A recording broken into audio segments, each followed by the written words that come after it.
தொடக்க நூல் அதிகாரம் 47. பின்பு யோசேப்பு பார்வோனிடம் போய், என் தந்தையும் என் சகோதரர்களும் தங்கள் ஆடு மாடுகளோடும் தங்களுக்கு சொந்தமான எல்லாவற்றோடும் கானான் நாட்டிலிருந்து வந்திருக்கிறார்கள். தற்பொழுது அவர்கள் கோசேன் பகுதியில் தங்கியிருக்கிறார்கள் என்று அறிவித்தார். மேலும் தம் சகோதரரில் 5 பேரை பார்வோன் முன்பாக கொண்டு வந்து நிறுத்தினார். பார்வோன் அவர்களை நோக்கி, உங்கள் தொழில் என்ன என்று கேட்க, அவர்கள் அவனிடம், உன் பணியாளராகிய நாங்கள் எங்கள் மூதாதையரைப் போல் ஆடு மேய்ப்பவர்கள். கானான் நாட்டில் பஞ்சம் மிக கடுமையாக இருப்பதாலும் உம் பணியாளர்களாகிய எங்கள் மந்தைகளுக்கு மேய்ச்சல் இல்லாது போனதாலும் சிறிது காலம் இந்நாட்டில் தங்கியிருக்க வந்திருக்கிறோம். உம் பணியாளர்களாகிய நாங்கள் கோசேன் பகுதியில் தற்போதைக்கு குடியிருக்க இசைவு தருமாறு வேண்டுகிறோம் என்றனர். அப்போது பார்வோன் யோசேப்பை நோக்கி, உம் தந்தையும் உம் சகோதரர்களும் உம்மிடம் வந்திருக்கிறார்கள் அல்லவா? எகிப்து நாடு உமக்கு முன்பாக இருக்கிறது. இந்த நாட்டின் சிறந்த பகுதியில் உம் தந்தையும் சகோதரரும் குடியேறும்படி செய்யும். கோசேன் பகுதியில் அவர்கள் வாழட்டும். அவர்களில் திறமையுள்ளவர்கள் உண்டென்று நீர் அறிவீரானால் எனக்கு சொந்தமான மந்தைகளுக்கு பொறுப்பான அதிகாரிகளாக அவர்களை ஏற்படுத்தலாம் என்றான். பின்பு யோசேப்பு தம் தந்தையை அழைத்து வந்து அரசன் முன் நிறுத்தினார். யாக்கோபு பார்வோனுக்கு வாழ்த்து மொழி கூறினார். பார்வோன் யாக்கோபை நோக்கி, உமது வயது என்ன என்று வினவினான். அதற்கு யாக்கோபு பார்வோனை நோக்கி, என் வாழ்க்கை பயண நாள்கள் 130 ஆண்டுகள். அவை எண்ணிக்கையில் குறைந்தவை, துன்பத்தில் மிகுந்தவை. ஆனால் அவை என் மூதாதையரின் நாள்களுக்கு குறைந்தவையே என்றார். யாக்கோபு பார்வோனுக்கு வாழ்த்து மொழி கூறிய பின் அவனிடம் விடைபெற்று சென்றார். பார்வோன் கட்டளையிட்டிருந்தபடி யோசேப்பு தம் தந்தைக்கும் சகோதரர்களுக்கும் எகிப்து நாட்டின் மிகவும் வளமான ராம்சேசு நிலப்பகுதியை உரிமையாக கொடுத்து அங்கு அவர்களை குடியேற்றினார். மேலும் யோசேப்பு தம் தந்தை, தம் சகோதரர், தம் தந்தையின் குடும்பத்தார் அனைவருக்கும் அவரவர் பிள்ளைகளின் எண்ணிக்கைக்கு ஏற்ப உணவளித்து அவர்களை பேணி பாதுகாத்து வந்தார்.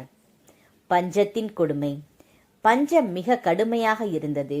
உலகெங்கும் உணவு கிடைக்கவில்லை.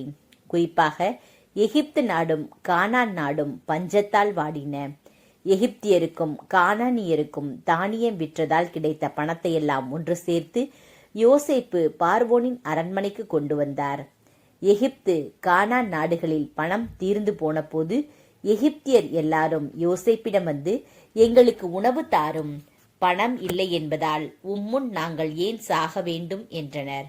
அதற்கு அவர், உங்களிடம் பணம் இல்லையெனில் உங்கள் மந்தைகளை கொண்டு வாருங்கள், அவற்றுக்கு பதிலாக உங்களுக்கு தானியம் தருவேன் என்றார். எனவே அவர்கள் போய் மந்தைகளை கொண்டு வந்தபோது யோசேப்பு குதிரைகளையும் ஆட்டு மந்தைகளையும் மாட்டு மந்தைகளையும் கழுதைகளையும் வாங்கி கொண்டு அவற்றிற்கு பதிலாக அவர்களுக்கு உணவுப் பொருள்களை கொடுத்தார். இப்படி கால்நடை எல்லாம் ஈடாக பெற்று அவர்களை அந்த ஆண்டு காப்பாற்றினார். அந்த ஆண்டு முடிந்த பின் அடுத்த ஆண்டில் அவர்கள் மீண்டும் வந்து அவரை நோக்கி, எம் தலைவரிடம் மறைப்பதற்கு ஒன்றுமில்லை, பணம் தீர்ந்து போயிற்று. கால்நடைகளும் எம் தலைவருக்கு சொந்தமாகிவிட்டன.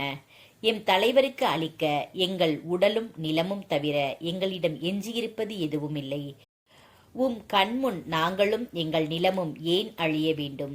எங்களையும் எங்கள் நிலத்தையும் உணவுப் பொருள்களுக்கு ஈடாக எடுத்துக்கொள்ளும். நாங்களும் எங்கள் நிலங்களும் பார்வோனுக்கு உடைமைகளாக இருப்போம். நாங்கள் சாகாமல் உயிரோடு இருக்கவும் நிலம் பாழடையாமல் இருக்கவும் எங்களுக்கு தானியம் தாரும் என்றனர். அவ்வாறே யோசேப்பு எகிப்திய நிலம் முழுவதையும் பார்வோனுக்கு வாங்கி கொண்டார். ஏனென்றால் பசியின் கொடுமையால் எகிப்தியர் அனைவரும் தங்கள் வயல்கள் எல்லாவற்றையும் விற்றுவிட்டனர். அந்த நாடே பார்வோனுக்கு சொந்தமாயிற்று. எகிப்தின் ஓர் எல்லையில் இருந்து மறு எல்லை வரை இருந்த மக்கள் அனைவரையும் யோசேப்பு அடிமை வேலைக்கு உள்ளாக்கினார். அர்ச்சகர்களின் வயல்களை மட்டும் அவர் வாங்கவில்லை. ஏனென்றால் பார்வோன் அவற்றை அவர்களுக்கு மானியமாக கொடுத்திருந்தான். பார்வோன் அவர்களுக்கு தந்திருந்த மானியத்திலிருந்து அவர்கள் உண்டு வந்ததால் அவர்கள் தங்கள் நிலபுலன்களை விற்கவில்லை. அப்பொழுது யோசேப்பு மக்களை நோக்கி, இன்று உங்களையும் உங்கள் நிலங்களையும் பார்வோனுக்கு உடைமையாக வாங்கிவிட்டேன். இப்போது உங்களுக்கு விதை தானியம் தருகிறேன். அதை நிலத்தில் விதையுங்கள். விளைச்சலில் 1/5 பாகம் பார்வோனுக்கு செலுத்துங்கள். எஞ்சிய 4 பாகம் உங்கள் வயல்களுக்கு விதையாகவும் உங்களுக்கும் உங்கள் வீட்டாருக்கும் பிள்ளைகளுக்கும் உணவாகவும் இருக்கட்டும் என்று சொன்னார். அதற்கு அவர்கள், எங்கள் உயிரை காப்பாற்றிவிட்டீர். தலைவராகிய உம் பார்வையில் எங்களுக்கு தயை கிடைப்பதாக. நாங்கள் பார்வோனுக்கு அடிமைகளாகவே இருப்போம் என்றார்கள். யோசேப்பு எகிப்து நாட்டில் நிலச்சட்டம் ஒன்று கொண்டு வந்தார். அது இன்று வரை வழக்கில் உள்ளது. 1/5 பாகம் பார்வோனுக்கு உரியது என்றாயிற்று. அர்ச்சகர்களின் நிலபுலன்கள் மட்டும் பார்வோனின் உடைமையாகவில்லை. யாக்கோபின் இறுதி விண்ணப்பம். இஸ்ரேலர் எகிப்து நாட்டில் கோசேன் பகுதியில் குடியேறி அதனை உரிமையாக்கிக் கொண்டு அங்கே மிகவும் பல்கி பெருகினர். யாக்கோபு 17 ஆண்டுகள் எகிப்து நாட்டில் இருந்தார். அவரது வாழ்நாள் மொத்தம் 147 ஆண்டுகள்.